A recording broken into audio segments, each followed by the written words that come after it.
¿Quién la pintó? Es difícil encontrar a un especialista en arte novohispano que niegue que la pintura de la Guadalupe del Tepeyac sea de factura indígena.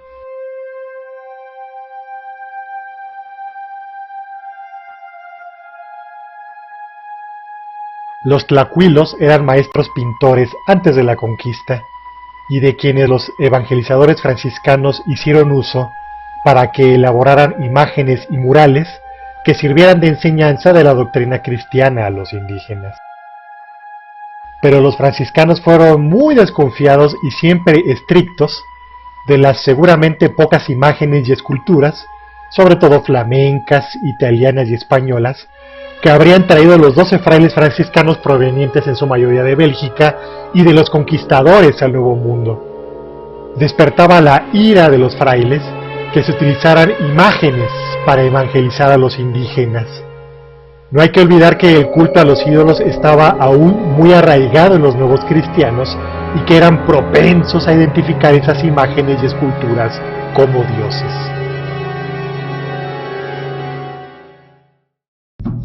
Poco a poco comenzaron a llegar de Europa libros, imágenes y esculturas sacras que los franciscanos facilitaron a los indios artistas para que bajo su estricta supervisión comenzaran a ser copiados o imitados en los antiguos monasterios franciscanos y para lo que hiciera falta. Con la creación de los colegios indígenas de San José de los Naturales y de la Santa Cruz de Tlatelolco, comenzó la asimilación de las técnicas pictóricas de los indígenas a los cánones europeos tradicionales y renacentistas. Entre estos indígenas artistas que cobraron renombre en la Nueva España del siglo XVI, lo fue Marcos Cípac de Aquino. De acuerdo a las investigaciones del historiador Augusto Vallejo de Villa, el indio Marcos nació en 1517 y murió aproximadamente a mediados de los 80 del siglo XVI. Estudió pintura en el Colegio de San José de los Naturales dirigido por Fray Pedro de Gante y a lo largo de su vida utilizó 3 apellidos: Marcos griego, Marcos de Aquino y Marcos Cípac. De acuerdo al historiador Vallejo de Villa, las obras de Marcos Cípac se pueden aún encontrar en Tlayacapan, Morelos, y en el estado de Puebla en los monasterios franciscanos de Coatinchán, Huaquechula y Huejotzingo. Marcos de Aquino era, pues, un artista conocido. Solo existe una fuente, pero de gran peso, que relaciona al indio Marcos como autor de la imagen de la Guadalupana. Las informaciones de 1556 constituyen un documento del valor histórico excepcional. Olvidados y ocultos por más de 300 años, las informaciones de 1556 fueron analizadas por el célebre historiador don Joaquín García y Casbalceta en 1888 en una carta privada dirigida al arzobispo de México, Pelagio Antonio de la Bastida, que le había pedido su opinión sobre la veracidad de las apariciones guadalupanas en el Tepeyac. Las informaciones de 1556 fueron realizadas a instancias del segundo arzobispo de México, el dominico Fray Alonso de Montúfar. En ellas, el arzobispo manda recopilar las opiniones de los franciscanos sobre su propio sermón del día 6 de septiembre de 1556 en la catedral, precisamente en apoyo a la naciente devoción de los españoles por una imagen de María aparecida en el cerro del Tepeyac, y alentando a los indios a seguir los mismos pasos. También se incluyeron en las informaciones de 1556 la respuesta que se le dirigió al arzobispo con respecto a ese tema la máxima autoridad de los franciscanos en la Nueva España, Fray Francisco de Bustamante, en su sermón del 8 de septiembre de 1556, es decir, 2 días después del sermón del arzobispo, porque el 8 de septiembre era la fecha litúrgica de la Natividad o Nacimiento de María. Ese 8 de septiembre, el virrey, las autoridades civiles y religiosas y los vecinos de México se reunieron en la capilla de San José de los Naturales del convento de San Francisco. El padre Bustamante fue el encargado de dar el sermón de aquella liturgia y causó un escándalo mayúsculo, denunciando al arzobispo Montúfar por solapar y apoyar la devoción de los españoles y los supuestos milagros obrados por la reciente imagen de una Virgen María aparecida en una pequeña ermita en el Tepeyac, cuando los franciscanos sabían que la había pintado ayer un indio, de acuerdo a Francisco de Bustamante, un indio llamado Marcos.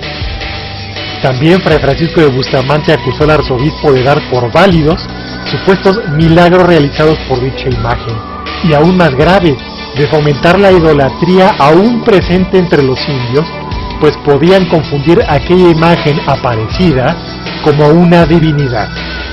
Terminaba Fray Francisco de Bustamante que sería pertinente que las autoridades civiles tomaran cartas en el asunto, pues de lo contrario, él ya no predicaría nunca más a los indios.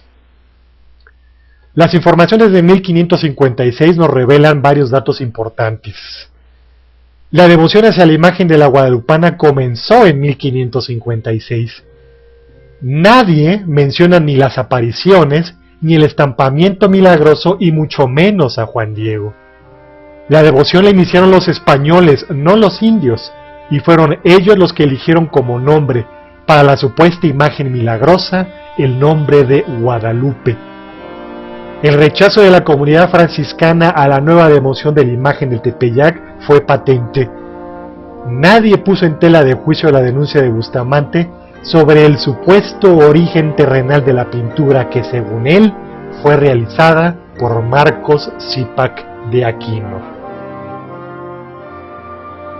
Si realmente Marcos Cípac de Aquino fue el autor de la pintura de la Guadalupana, ¿qué pintura o pinturas, grabado o grabados, pudo haber utilizado como modelos para su trabajo? Es complicado saberlo. Lo que sí se ha podido averiguar es la técnica y procedimientos realizados para elaborar, a nuestro modo de ver, una de las mejores pinturas realizadas por indígenas en el siglo XVI. Ya desde el siglo XVIII la imagen de la Guadalupana había sido objeto de estudios. En 1751 un grupo de pintores realizó una inspección para poder realizar una copia exacta de la imagen y enviarla a Roma para que el Papa declarara a la Virgen de Guadalupe patrona de la Nueva España. Entre estos pintores se encontraba el más famoso de su época, el indígena zapoteco Miguel Cabrera.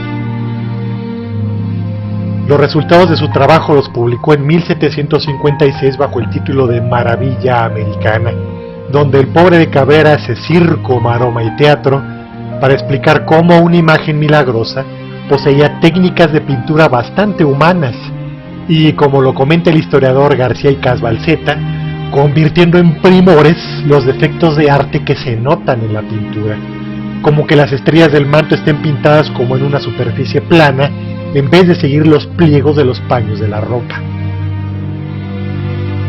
En 1787 se practicó otro examen de presencia del abad del Santuario de Guadalupe y realizado por pintores bajo la supervisión del médico, matemático y científico novohispano José Ignacio Bartolacci. Las entusiastas conclusiones de Miguel Cabrera 40 años antes se volvieron mesuradas y hasta escépticas en un libro póstumo de Bartolacci publicado en 1790 llamado Manifiesto Satisfactorio.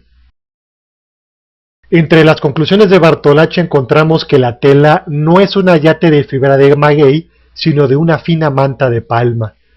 La tilma tiene aparejo, esto es, una preparación aplicada en la tela para que los colores de la pintura se fijen adecuadamente.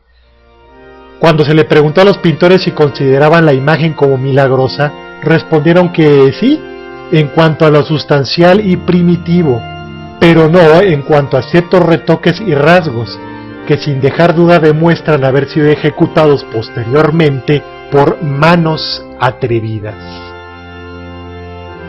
Es plausible que una imagen supuestamente estampada por la misma divinidad sea impunemente profanada, con retoques y pintados como lo demostró el equipo de Bartolacci.